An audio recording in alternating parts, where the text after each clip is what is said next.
is the Revisionary Podcast with your host, Juan Carlos. The Revisionary Podcast. Hello, and welcome to the Revisionary Podcast. As always, I'm your host, Juan Carlos. If this is your first time listening, the way this works is we bring on comedians, well, usually they're comedians anyway, who tell a nonfiction story about their lives in which they wish things had gone a little bit differently. Afterwards, I give them an opportunity to tell the same exact story, except the second time, they can change any fact or details that they would like about the story, and then we discuss the impact of the changes that they've made to their story. This week, we actually have Keith Graber joining us, and I'm really excited that he's decided to join us. So here's a true story about Keith. Believe it or not, most of the time when I do this, it's either people who I know from having done stand-up with or, have just met through the comedy community. But very often, I'm meeting people for the first time when we sit down to record these episodes, which is a lot of fun for me. And I think you guys can kind of tell the difference when I'm meeting someone for the first time, because sometimes we vibe, but other times it's a little bit differently. But with Keith, I had actually never met him before, except that we went on to record, this episode of the podcast. I think we tried to record it last week or 2 weeks ago. And for whatever reason, I started having all these technical difficulties. So we could not record the episode. So I got to meet him, but we didn't record. So I actually get to sit down with him again. And finally, I'll get to hear his story. So that's really exciting because I haven't heard his story. I don't know what he's going to talk about, despite the fact that we did try to connect to record this episode. It just didn't work out. But here we go. Let's go ahead and see if we can get Keith on the line. Hello, Keith. How are you? Good. How you doing, Juan Carlos? I am doing phenomenal. Welcome to the Revisionary Studios. Woo woo. It's good to be here. Your studio looks a lot like my studio. It's fun. Yeah, so here's the thing about my studio. It's actually really just your apartment. I just convinced you that you're in a different place. Nice. Yeah, so that's how this works. Don't worry about it. It's the beauty of the digital world. Yeah, right? It's funny how I feel like 10 years ago, if we had told people, you know what? We're just going to choose an entire 1.5 block where no one's going to go outside. We're just all going to talk to each other via video, and we're going to forget what human touch feels like. Mm-hmm. I got to be honest, I'm kind of about this, man. I like the fact that right now, if I want to travel, all I have to do is change my shirt. That's it. And yeah. I'm in a new place, new time with new people, and it's fun, and they don't even know the difference. What I'm really into is this whole work from home thing. I love that my commute is literally the second bedroom, because I'm sitting here and I'm realizing, why would I ever go to an office? Why am I spending money on gas? Why am I spending money in traffic? Why are we doing this to our environment? It's very clear we can all just work from home. Let's make that a thing. Totally, but the backfire is when you're late one day, you got really no excuse. I mean, yeah, but I'm saying, look, if your commute is 2 seconds to your computer, you really shouldn't be late. That's on you. They say the closer it is, the more likelihood of you being late. I believe that. I had a job where my commute, I think, was 6 minutes. Uh-huh. I was consistently late every single day. I have the same experience, and that actually ties into my story today. Really? Well, so we'll touch on that. So just for background, why don't you tell the Revisionaries a little bit about yourself? Okay, so I'm a comedian, a writer, probably a bunch of other things. I don't know. I'm a private chef. I work as a chef. I do that for a living, for the pay. I don't do it for the love. I kind of don't love food. I don't love smelling like food. That's, I think, the thing. My dog does. He loves it. But I kind of get sick of, the grind of just always pumping out food. I feel like some sort of, food robot or something. But yeah, I want to make comedy my full-time career in any capacity whatsoever. I would probably describe myself as like a comedy Swiss Army knife. I sort of have interests in just about every single facet of comedy, whether it be stand-up or sketch or improv or musical comedy. Even, I don't know, like I want to, I think my goal is probably to get a writing job. on a TV show. Maybe like a Rick and Morty or a late night thing. I don't know. Have you written a spec script yet? I did a submission recently, and which everyone on planet Earth also did. So before we go any further, hold on. You mind telling everyone what that is? They know what it is. It's not all of them. It's I did the Jon Stewart packet, which I think if you're out there listening, you also did the Jon Stewart packet or know someone who did the Jon Stewart packet. Jon Stewart has a new show coming up, and they sent out that submission. So that was fun to do, and it's a good challenge, good writing challenge. And what was cool about that is they picked a certain date, and they said non-evergreen jokes, only topical jokes on this particular, whatever's in the news on that day. And so it felt like the writing demands of actually being in a writer's room for that type of show, where I had to open up the laptop. I couldn't do any prep work, and I had to wait until, the news stories aren't out until that day.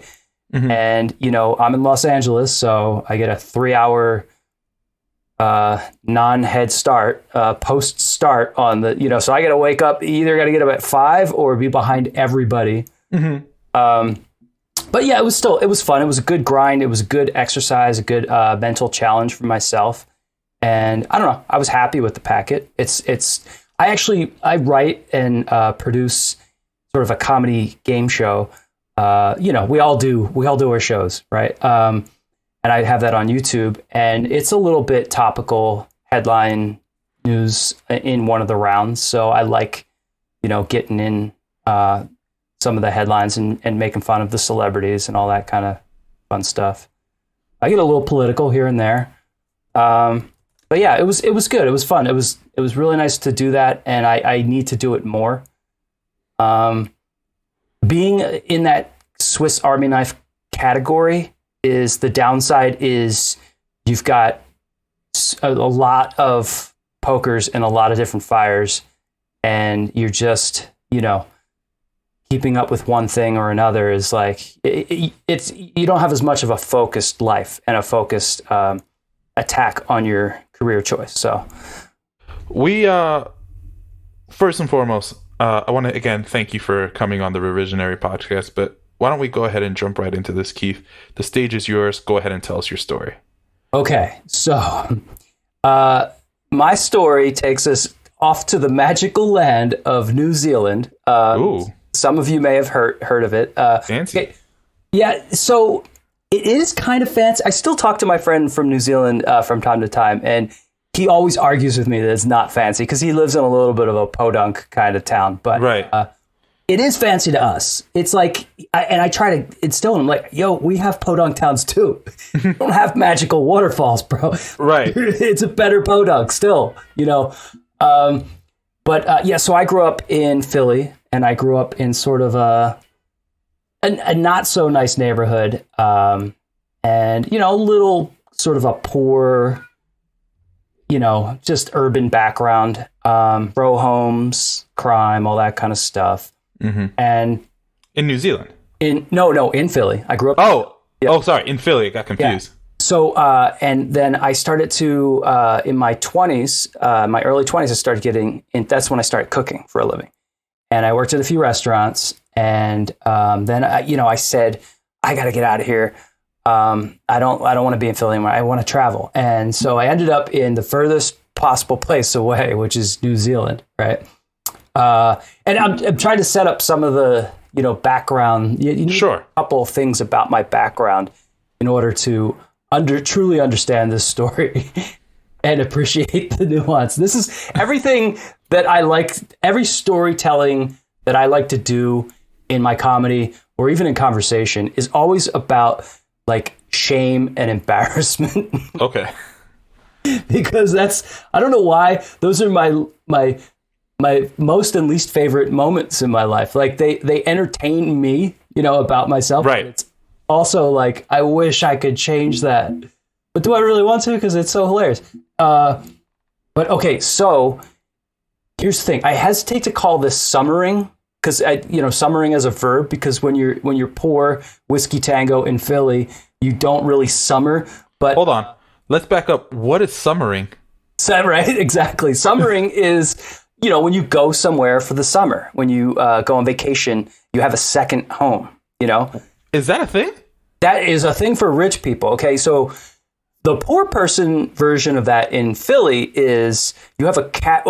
We start out with just a trailer in the Poconos, in like a campground, So, I mean, when I say trailer, it was a small trailer we started out. So we were basically, summering trailer trash in the Poconos. So for those of you revisionaries who are listening out there, am I the only one who think he's humbly flexing here? Because is that a humble brag? I don't know, because yeah, it's a trailer, but bro, you got 2 homes. You know what I'm saying? Like, kind of. Okay, so it really was. My dad was a hunter. He liked to go hunting in the woods in the Poconos. If you're on the East Coast, you're gonna get this a little bit. You're gonna be like, yeah, no, it's not that great, pal. But he did.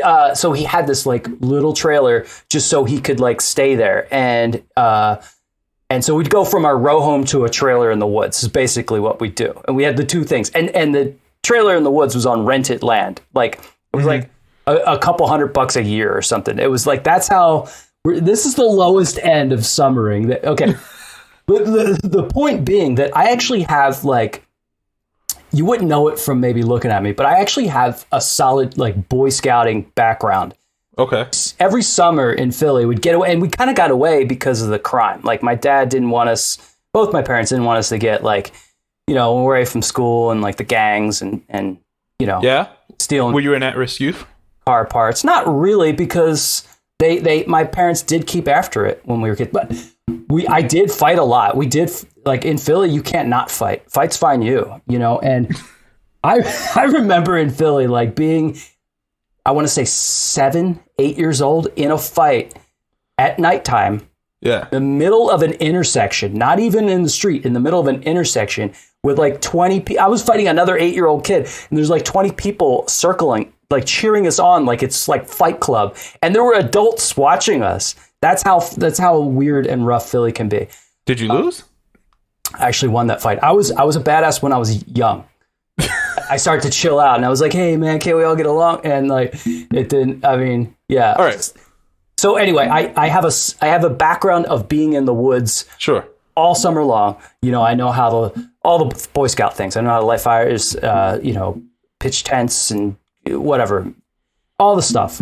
Go fishing, look for bait. All the everything that I could be a survivalist if I wanted to. Okay, so we go to New Zealand. I'm in New Zealand. I had to get away from Philly. I don't like Philly anymore, right? I go to New Zealand. I actually live in New Zealand for 3 years, okay? Just out of curiosity, I'm sorry to keep interrupting you. I'm just trying to find clarifications here. Yeah. How does one go from roughing it in Philly to all of a sudden just moving to New Zealand? Like, how did we get there? Okay, I worked at a restaurant, and a woman who I started dating also worked there, and she was a chef as well, and she left to move to New Zealand. I after maybe 6 months of working there, we had a relationship, and she's like, "Hey, I'm going to New Zealand," and I said, "And okay," and then wow, and then I was like, I don't like Philly. I might as well go with her and check out, New Zealand. Why not? So I sold all my stuff. I didn't really have that much stuff. I was a schmucky, like 22-year-old kid. So didn't really have much that was worth anything. And then took all my money, which was almost nothing as well, and went to New Zealand and just kind of worked as I went and backpacked a little, toured around and, Wait. So did you just show up and the country of New Zealand was like, welcome, here, you can live here now? Is that how that happened? They have a visitor's permit that they give you that's good for up to 9 months upon arrival. At that time, it may be different now. Right. I didn't have to apply for a visa. You have to apply for a visa if you have a planned stay that's more than that. But it's weird, like the overlaps in the rules were kind of like loopholes in a way. So you can show up, you get an automatic visitor's permit if there's no issues with your status, if you're not on a no-fly list or anything, which it was pre 9/11, so they didn't have a lot of that stuff. And they give you the visitor's permit, and you can keep renewing that, I think, for up to 2 years. I see. I did it for like a year and like 3 months, and then left, and then went back for another just about 2 years.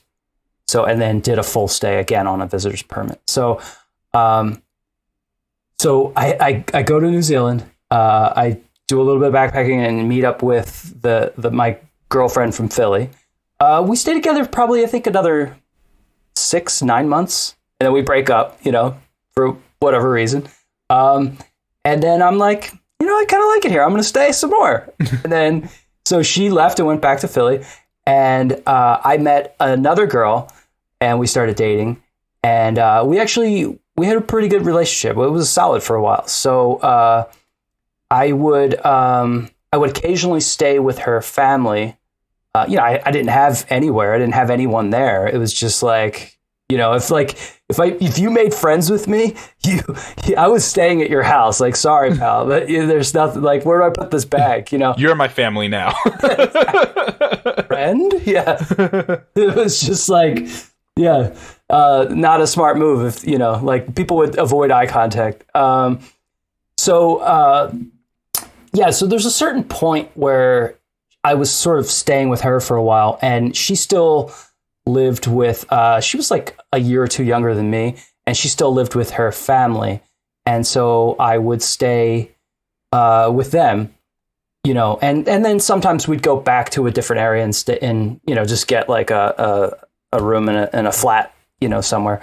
But there was a point at which we were staying with her family, and then we went to, again, we're going to go back to summering, and this is why it's important. We went to, they have a slightly more upscale version of summering in New Zealand, and her family had what they call a batch, and I believe it's short for bachelor pad, sort of, but I could be wrong on that. But it's sort of like the same thing where it's a summer home or cabin, like an Airbnb sort of. Did it feel fancier because they have accents? I'm just trying to figure this out. It felt, New Zealand is surprisingly not that fancy. I wouldn't call it fancy, but it's definitely more, let's say, somewhere in between the words civilized and sophisticated. They're Posh? not. Yeah, they're not exactly bougie, but they're definitely more well-behaved than most of the people that I know in America. Right. Especially on the East Coast. I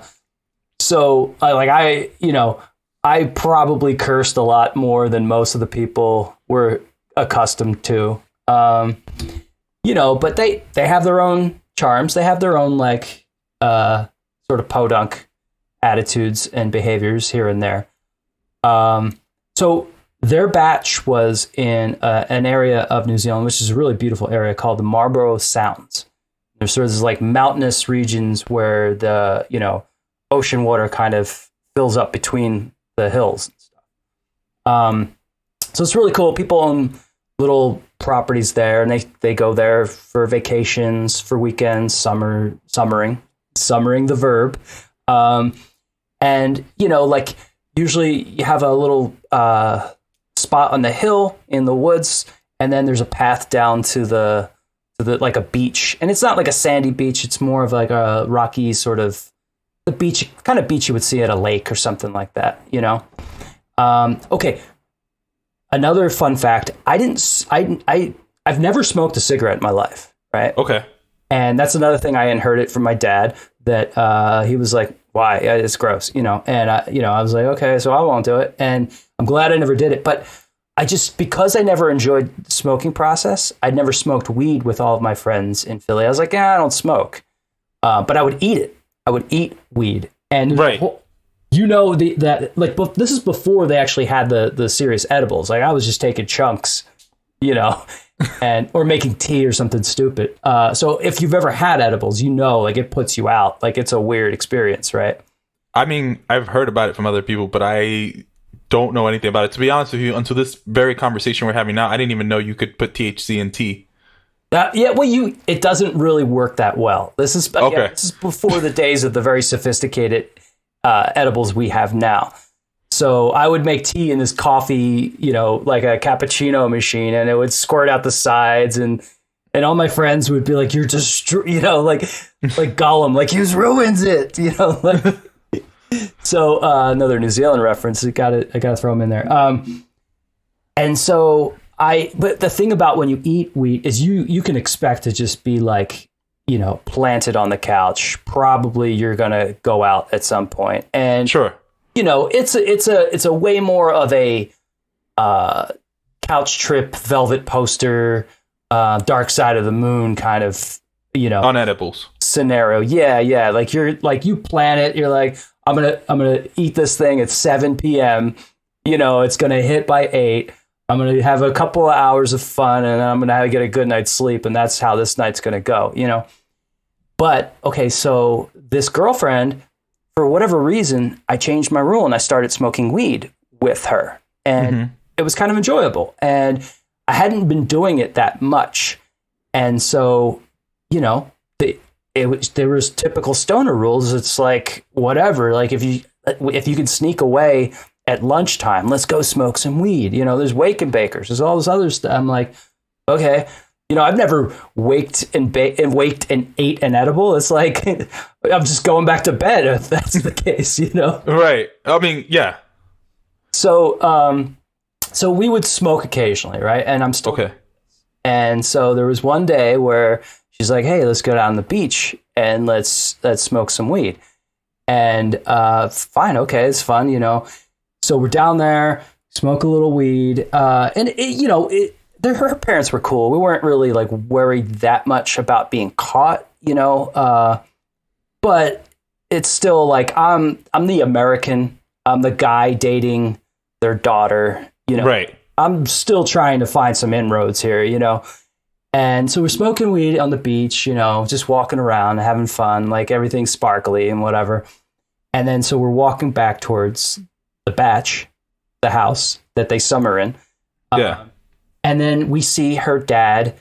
And okay, so they also had a 14-year-old girl who was an exchange student from Norway. Like exchange for what? Like what like cultural relations? What's going on? It technically wasn't an exchange student because that family themselves didn't exchange a student, but they had a similar program where students from New Zealand could go abroad and students from other countries. And so there was a program. It was almost like fostering, but no, but what was the point? Was it to learn about New Zealand culture? Yeah. Are you familiar with the exchange students?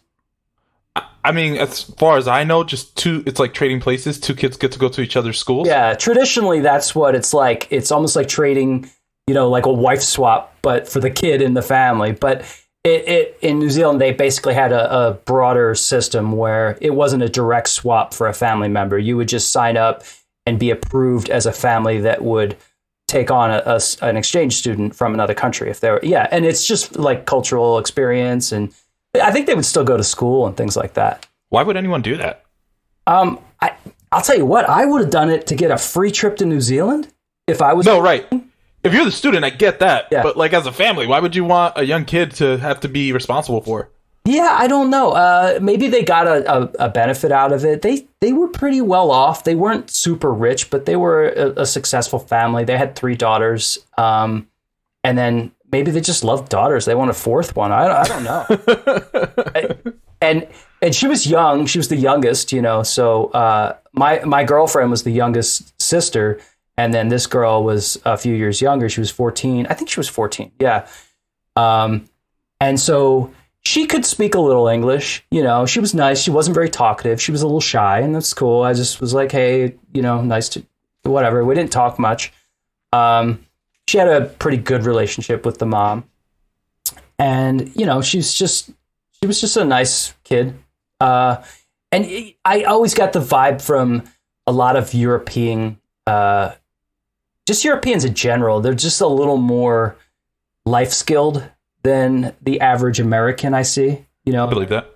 Americans are a little bit more like, I know how to handle America, and I always get the vibe from Europeans. They're like, we know more about like physics and science and how the world works and, all that kind of stuff, different languages. Like, you guys, you're really good at being Americans, but, we're pretty good at being humans. So it was sort of that vibe. And then, so I get, we walk up, and again, I'm not terrified. It's not like seeing the cops and you're high. It's just, like, do we really want to sit here and make eye contact and be like, a weird conversation? Sorry. Now, so just to have an understanding of, I guess, the culture in New Zealand, was like weed more socially acceptable back then in New Zealand, or was it a major no-no? Like, what was the vibe in terms of the country and the attitude towards weed? It was, at that time, it was maybe a few years ahead of where we were in terms of less criminalized, but still not legal. Okay. So it was this is probably around the year 2000, 2001, and it was probably kind of how we were maybe 10 years later. So you would have had a beer in front of her dad at the time, yes? Yeah, I was over 21, yeah. No, right. But that's what I'm saying. So you would have had a beer in front of him, but you would not have smoked weed in front of him, right? Just to get a sense of the... No, and it was pretty much like maybe he knew, but, it definitely wouldn't be something that I wouldn't pass him a joint or anything. But if you smoked cigarettes, would you have smoked a cigarette in front of him? Probably. That's hard Got to it. say. Yeah. I'm just trying to nail down, like, exactly. the general, well, the nuance. The fact that we were sneaking away to smoke tells you everything. Yeah, but it was also a little bit of, this girlfriend was like, I don't know if you ever had a girlfriend or a friend where you go over their house and the rules are a little bit more relaxed, and you can, you can watch a dirty movie, or you can like drink a beer, and it's like you get trouble at home, but they're a little more cool with it. But you can't overdo it. Like, you can't have 2 beers. That's weird. Like, it's just another, stage of liberalism, So they were a little more liberal than I was used to. I came from a little bit more of a strict parenting, Catholic background. So we've come full circle. You started this whole story talking about how you were driven by guilt, and now you tell me you're Catholic. It all makes sense. Yeah. There is a little bit of background Catholic guilt. I always feel like I should be doing better. I always, I'm like a kind of like Canadian apologizing here and there, because I'm like, oh, I could have done better at this for you. I'm sorry, And I think maybe that's the Catholic guilt. Like, you're born wrong. You're born like, yeah, you already messed up. So, so we get back to, so we come across the dad and the 14-year-old Norwegian exchange student girl, and they're like, hey, you guys want to go for a boat ride in the rowboat? And the student asked you? No, the dad did. And okay. And it was a little bit like, I'm not going to say he was a mafia don, but it was a little bit like, you can't say no. you can't say, no, we're going to go, smoke another bowl? Yeah. And we're also trying to like act like we didn't, and there's no reason we shouldn't want to do that. And also, I'm trying to ingratiate myself a little bit with her dad. Like, it wouldn't hurt to be like, have some, bonding time with the old dad, so we're like, fine. And plus, we were high, and we were like, oh, boat ride sounds nice. Like, yeah, look at this place. It's magical. I'll take a boat ride. So we all get in this rowboat. He pushes it out. We're all sitting in there, and I'm like, looking over the side, like, this is nice. I could do this. I could, and then for whatever reason, for some, like, I guess it was like maybe it was an olive branch of male bonding or something.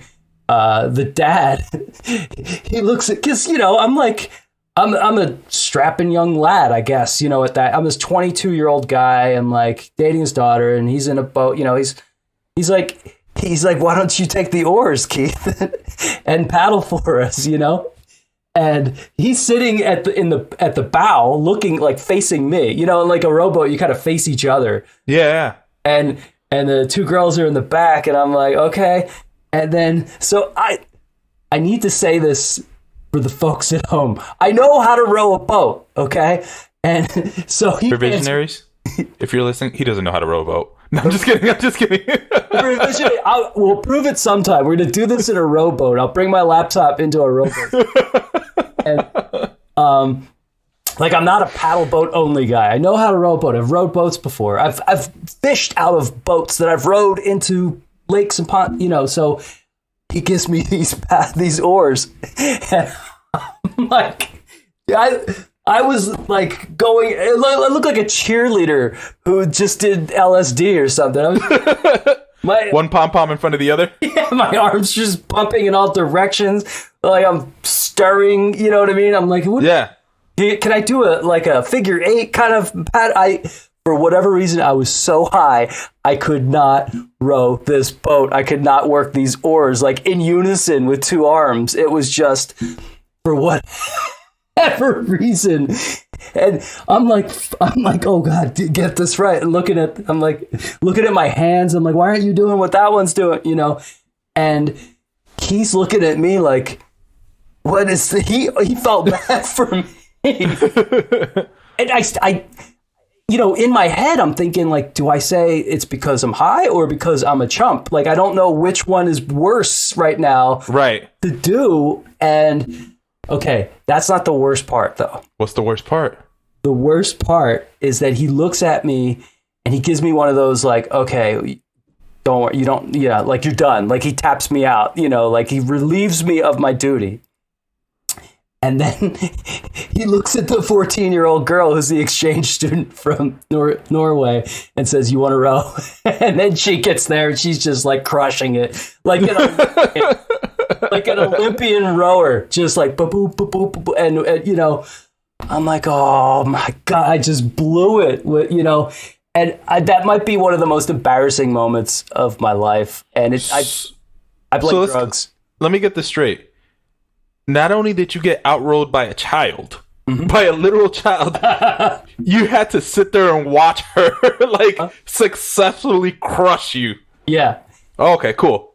and I don't the reason I say that it's a 14-year-old girl repeatedly, I am not, I don't doubt any girl's abilities. That's not where my head's at. But to an older man from an older generation years and years ago, this is 20 years ago now, and this guy was, it looked way worse. He's like, I had to get this 14-year-old girl to do your job, buddy. That was his perspective on the situation.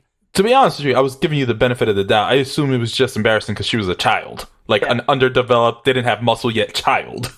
And I'd have been the first one to high five her and say, that's good rowing. But it just, I know that it looked worse to an older man who's, he's from a baby boomer generation. And it was just different. So I stress that because that it's just one extra little tick in what hurt that relationship with that father, So I just looked like the biggest loser. It's sort of like the old joke about your little sister is doing better job than you are at something. Like maybe, she beat someone up for you or something. Yeah. Like that bully now thinks less of you because your little sister helped, that kind of. So let me ask you this. So first and foremost, how did this whole thing end? Like, what did your girlfriend say? Like, walk me through that quickly. I think we just laughed it off. The girl started rowing.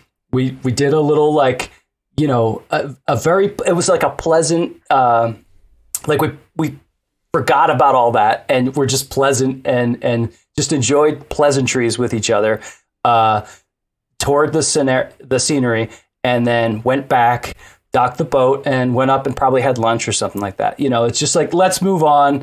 That was weird. You guys are weird, or this guy's weird. But everything's good now. So who cares? So then, let's go and jump right back into this very quickly. If you could retell the story, what would you change? Okay. So, well, knowing that I'm married now to my it's not the same girl. Like this is a relationship that ended. Are you sure? Yeah, she's sure. But so. Yeah, you I'm not the no regrets type. I don't have that tattoo. But there are things that I would change, and so you could change little things and still come out like the hero. So here's what we do. Okay. My girlfriend and I, we walk down to the beach. We have a love. I'm not going to that beach. That place is magical. Like the Marlborough Sounds are beautiful, right? Mm-hmm. She pulls out the bowl. She packs it. She lights it. She hands it to me. I I take a fake puff. I take it just in my mouth because, like, I was smoking with her for, kind of for the camaraderie. I wasn't like a pothead. I wasn't like, yeah, give me all the pot, Yeah. like, So I take a fake puff, like a cigar puff, and just blow it out. I'd be like, oh my God, I'm so high, right? Right. And then we just go about the same, and we go back. He walks down, and I call him sir. I maybe give him a little, like, because he was in the Army at one point. I think he had it was like an honorary thing, but he did serve. He as an instructor status later in his life, and I kind of give him a wink and a nod, and I acknowledge, like, thank you for your service.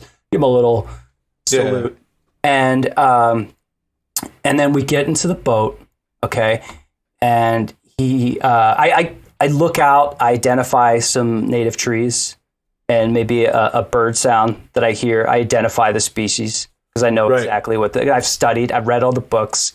I'm an outdoorsman at this. Is that ornithology? Is that what that is? It is, and maybe I take off my shirt and like I'm muscular but not gym toned. Like more like you've been chopping firewood. You know what I mean? Like kind of just bulky and a little bit like scratched up and so, there's a farmer's tan. That kind of thing. Yeah. And I tie my sweatshirt around my waist, and then he asked me to row, and I say, of course, I thought you'd never ask. And then I take it, and I row the boat, not just fine, but so good. I'm doing donuts in the water. Like, I'm kind of like, I'm teetering to and like spinning. I'm using it as a rudder. I'm doing like, you know what I mean? Like, like Tony Hawk moves, but in a rowboat. I don't know if you could do Tony Hawk, and they're just wowed by this, and then maybe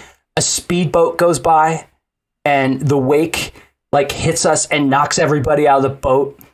But I dive in with like a knife in my teeth. There's not even a need for the knife, but I dive in and I save them all. I put them back in the boat, and then I don't know. Maybe he's in the water. He gets bit by a poisonous snake. Which New Zealand doesn't have, but for the purposes of this story, there's like one fell out of a plane or something, and so I pull him out of the water. I help him. I suck the venom out of his. I stitch up his wounds. I give him CPR. He doesn't even need it, but I just want to show him that I know how to do it. And then I get the boat back. I row the boat back really fast. Yeah. Back to the dock. I dock it up. I tie it up in like, I don't know, a triple hitch, like some sort of, not even fancy knot. Yeah, not even a boating knot, but like Celtic artwork. You know what I mean? I'm just like, how about this? And it's like, oh wow, that's the, it looks like a royal crest or something. And then, so I carry him because he's still wounded, and I had to suck the venom out. And I carry him up the hill back to the house, like the bodyguard, right? And everybody can hear the song, in the background, but it's not playing audibly, but like they're all hearing it in their heads and they're mouthing the lyrics at the same time. I get him back there. I wrap him in a blanket and like build a fire from rubbing sticks together, like from scratch. You know what I mean? And then I kill and cook an animal for him to eat. Like, but he could see it all happening. He can't move, and he's stuck there in his seat, and he can watch me. And I'm like skinning. I'm like, how do you like it? Like rare or medium? And it's not a protected animal or anything. I don't want to like this to backfire on me. It's like, I don't know, something in the middle ground. Like a chicken. Yeah, a chicken or a deer or something. Venison. Like, yeah. I do want to point out, I think it's funny how, because you felt a little emasculated and a little embarrassed, you retell a story where you emasculate him. I'm just pointing that out to you. I don't know if you're aware. Here's the ending. The ending gets weird. Are you ready for it? Let's go. Let's hear it. He's so impressed with me and my masculine skills now, my new masculine skills, that it actually starts to get weird with my girlfriend. and with her mom, because he's a little bit now like, that CPR was nice, and so and so there's questions all around the fire pit, that we're all around, like we're all surrounded, like, and they're all just wowed with my masculinity and my survival skills and my outdoorsman, woodsman skills. And so he's a little bit so into me that that's the reason why we break up. I break up with my girlfriend but at the same exact time. So it doesn't change my like love trajectory. Sure. I still meet my wife, but it's just a different reason of why I break up with this girl. And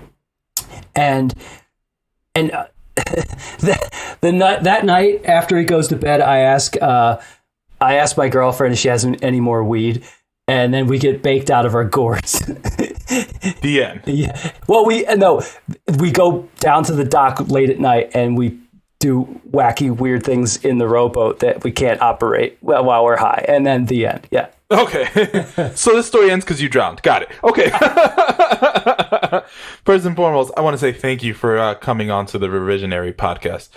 Before I let you go, we have two traditions on this podcast. Mm-hmm. The first is we like to highlight a charity or an organization or a cause that our guest is passionate about. Mm-hmm. Do you have a charity or an organization to share with us? I do. My charity is called Safe Place for Youth. It's also known as SPY, SPY.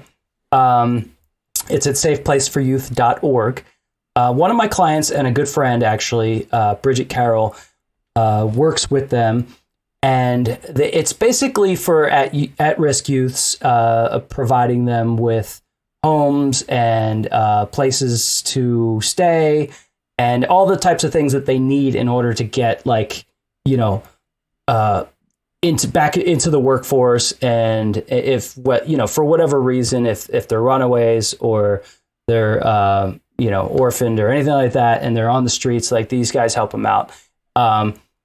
It's a really good organization, and I support that because I know it, like, I don't know. I have my heart goes out to anyone who's like doesn't have a strong background and rich parents and really is like grinding or is in some sort of at-risk situation. So that's a charity that I would support.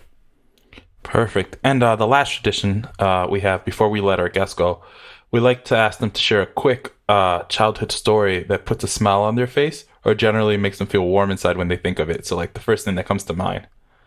Okay. A story that puts a smile on my face. If you guys look at any of my social media, you'll see this photo of a little kid in a red jacket. And I most of the time it's some sort of favicon or thumbnail that you can't really zoom in on, but that's me basically. And that's like what I think of when I think of the real me. That's the reason it's my current background and my current profile photo and everything. And it's me like the dorkiest kid in the world in like one of those puffy red, snow jackets in the Poconos at the cabin with a mitten in my mouth, because you have to pull your mittens off with your mouth because you can barely hold anything, the stupid mittens. Right. And it says Goofy on it. It's Goofy from, the Disney character. And so I'm holding a mitten in my mouth and it says Goofy upside down. And I was an idiot, dorky kid. Like I was into Weird Al and all that kind of stuff. And I had joke t-shirts and all the people thought I was a nerd or some sort of butthead. So yeah, that's a good memory of like me being the real me, and that's why I keep it on my profile now. Wow, that's a good story. I want to thank you for sharing that, and I also want to thank you for joining us on the Revisionary podcast. Before I let you go, do you have any last words for the Revisionaries? Yeah, I mean, I would say don't live in the past, but if you can make the past like so much more awesome, write that story. Okay, and where can we follow you? You can follow me at Keith D. Graber on most of my handles. My middle name's David, so it's Keith, Keith, D as in David, and then Graber, Graber. That's on Instagram, Twitter. I'm looking for Twitter followers, trying to build an army. And then At Liar Comedy is also my virtual comedy club that I work with. And we have a lot of things going on, so you can follow At Liar Comedy too. Perfect. Thank you so much for coming on to the podcast. You've been wonderful. Thanks. And feel free to say goodbye to the Revisionaries. All right. Love you guys. Thanks for hearing my story, Revisionaries. All right. Later, Keith. See you guys. The Revisionary Podcast. So I will say, I think it's interesting because I feel like the big concern there was that he didn't want to get outmanned by a girl. And I feel like that, in my personal opinion, is not that big a deal. I mean, I feel like the bigger issue was the age thing, man. Like, you know, you're a full-grown adult. and you had what is essentially still a kid just outrow you. But I mean, I understand the circumstances behind it. But personally, that's what I thought was funniest about that entire story. But either way, I want to say thank you to Keith for joining us. And I want to say thank you guys for tuning in. You know, you Revisionaries, again, just keep coming back. And I'm here for it. So, as always, I'd like to say thank you for listening. This is